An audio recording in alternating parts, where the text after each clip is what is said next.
And because of that, everybody, this plan will actually have to help so many people. It has a number of benefits, including lower monthly payments, as well as a subsidy that will help eliminate interest capitalization and interest accrual that exceeds a borrower's monthly payment.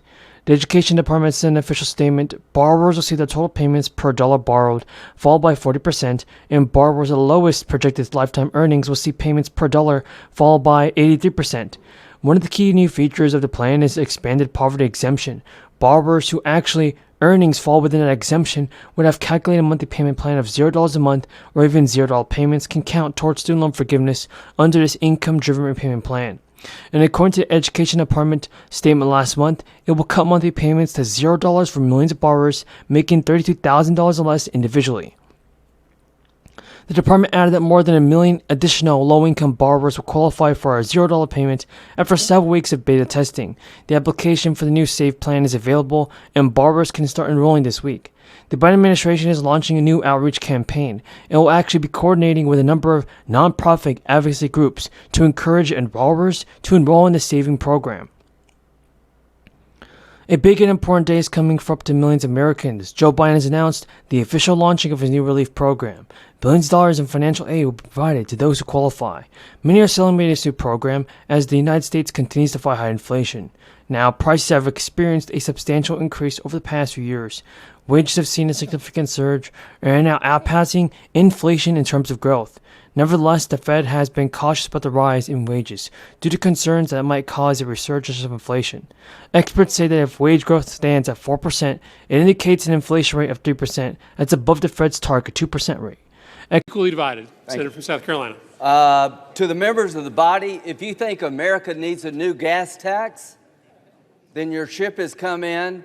Vote for the Democratic bill, because believe it or not, these people over there want to raise gas taxes right now.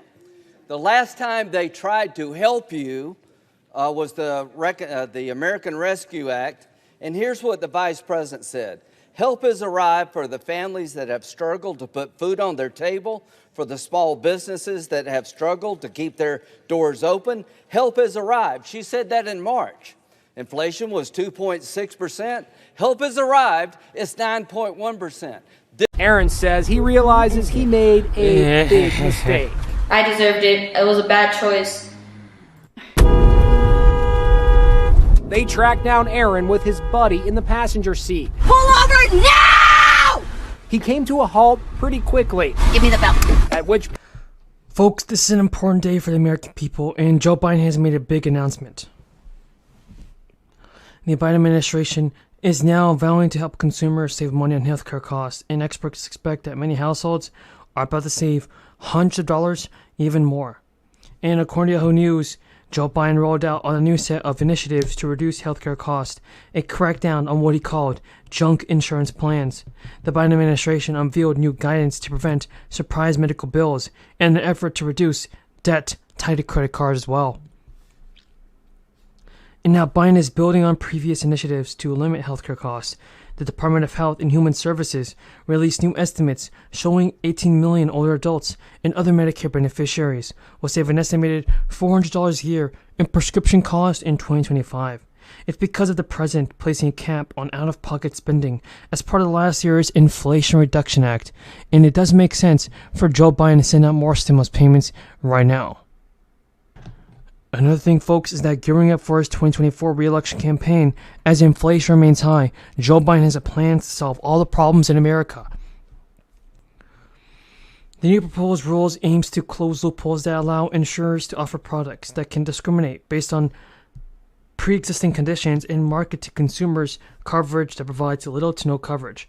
Today, This bill will increase gas taxes 16.4 cents on every barrel of imported oil and petroleum, and every barrel of crude oil found in America to be refined in America will have an additional 16.4 cents per barrel tax increase. This is insane. This is stupid. If you like high gas prices, vote for them. If you want to lower prices at the pump, vote for my amendment. President. Senator from Oregon. President. Senators recognized.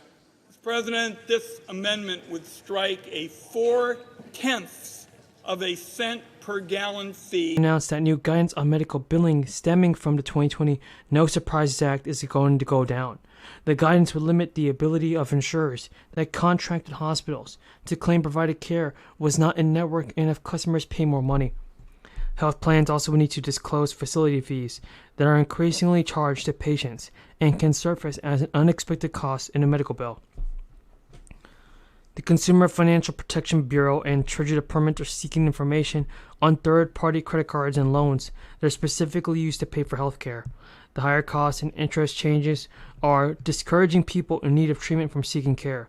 The president, in his remarks, highlighted previous efforts to reduce healthcare costs, including a plan allowing Medicare to negotiate prices for prescription and a $35 monthly cap on insulin for people in Medicare Part B.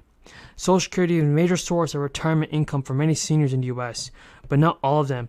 According to the Social Security Administration, about 25% of the U.S. population, age 60 and older, never receive any benefit at all.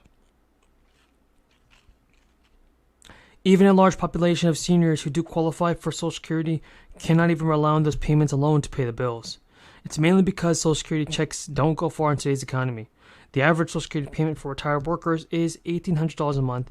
That's well below the median monthly income for $4,400 a month. And for someone, everybody, who worked all their adult life at average earnings and retired at age 65 in 2022, while Social Security benefits replace only about 37% of the past earnings. The average Social Security check won't go very far in terms of paying the bills. A recent report from Rent.com found that the median national rent alone is $2,000 a month. And before last year's soaring inflation rate kicked in, average monthly expenditures for the households was $5,000 too. Folks, what do you think about Joe Biden and the most important thing he would do for a fourth stimulus payment? We have 10 news about the fourth stimulus check, Social Security payments, SSI and SSDI. Continue watching this video, folks, because we have a ton of information on this. AI. So today, the Senate is taking the next step in our effort to learn about AI, so we can be ready to act. Later this afternoon, we will hold the first ever classified all-Senate briefing on national security implications of AI. It will be our second all-Senate briefing on this issue. Close to 70 senators attended the last one, and I hope we will get similar attendance today. We'll be briefed by Director of National Intelligence Avril Haines, Deputy Secretary of Defense Kathleen Hicks, and other top experts in AI from our defense and our intelligence agencies. Today's classified briefing is crucial because of all the issues AI will impact. National security may well be the most consequential. In the hands of autocrats or foreign adversaries or domestic rogue actors,